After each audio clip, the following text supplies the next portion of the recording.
विजय बबनराव भोसले वय वर्ष 50, त्यांच्या पत्नी समृद्धी वय वर्ष 45 असं मृत दाम्पत्याचे नाव आहे.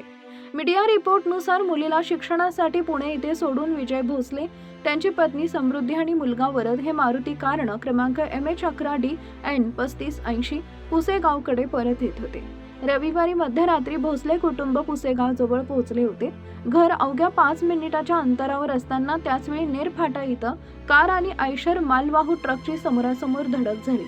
या अपघातात विजय भोसले आणि त्यांच्या पत्नी समृद्धी भोसले यांचा जागीच मृत्यू झाला, तर मुलगा वरद गंभीर जखमी झाला.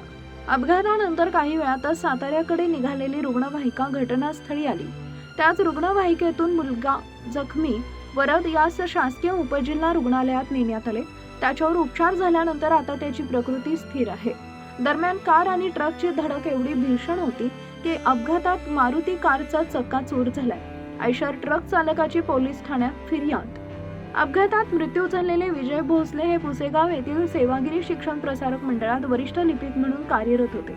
अपघातात जखमी झालेला वरद भोसले सध्या रुग्णालयात उपचार घेत आहे. या घटनेचा पुढील तपास हवालदार कोळेकर करत आहेत. पोलीस तपासात आता काय माहिती समोर येते हे पाहणं महत्त्वाचं ठरणार आहे.